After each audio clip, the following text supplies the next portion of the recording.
Welcome into the 11warriors.com web report. Dan and James are here. I got my football guy, my basketball guy. Let's start with the football guy. Kerry Combs is out. Two-parter. Were you surprised that he decided to leave?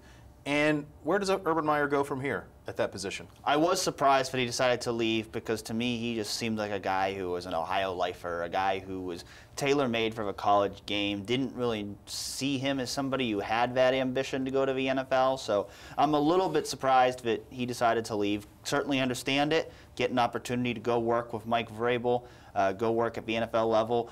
Maybe if he doesn't take that chance now, maybe he never gets to. So totally understand it. Was a little surprised, but in terms of going for that next guy, I think you're just looking for who's the best guy for our program. And the one thing that's good in this situation with having the 10 assistant coaches is that you don't necessarily have to hire somebody as a strictly Combs replacement. You've already got Alex Grinch, whose role hasn't been entirely determined yet, who has experience coaching defensive backs. So they could hire a linebacker coach, they could hire a special teams coordinator. They just got to find whoever is the best candidate out there. And mostly, not even necessarily so much who's the best position coach out there, but who's going to help us on the recruiting trail. Because that's what they really need right now is just another ace recruiter, because Combs was such a good recruiter. You need to bring in another guy who can fill that void on the recruiting trail, and that's ultimately going to determine who they end up hiring.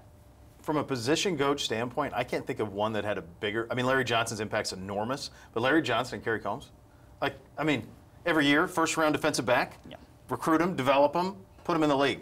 I mean, you want to talk about shoes to fill, let alone the amount of juice he brought to the program, all that. I mean, it's a big position to try to fill. Let's talk a little hoops with James. Look, the loss was going to happen sooner or later. It happened last week to Penn State, 11 of 14. Penn State goes from 3. I'm not even mad about it. Like, sometimes these things happen. The key now, though, is how do you respond? We talked a couple weeks ago. How do you respond after beating then #1 Michigan State at home? And they responded spectacularly. How do you respond from a loss? You got Indiana tonight. You got Illinois coming up at the end of the week. And then Purdue is looming. So these next 2 games, what are you looking for out of that team? I want to see how they start the game tonight against Indiana, because ever since the Michigan State game, they've played well, but they haven't gotten off to a good start. It's almost like they're feeling the teams out. They're taking like 10 minutes to feel a team out and see how this game's going to go, and then they attack. I think they need to attack right off the jump, really go at Indiana, go at Illinois in these next 2 games, and maybe we saw some tired legs at the end of that Penn State game.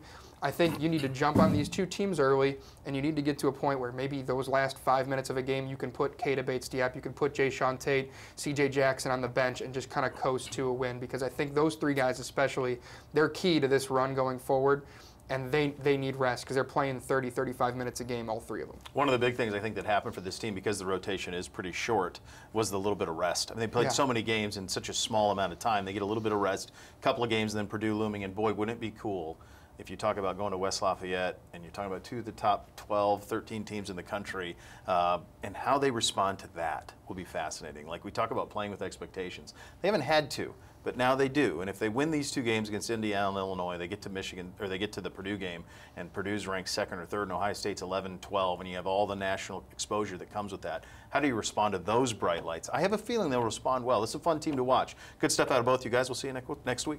Sounds good.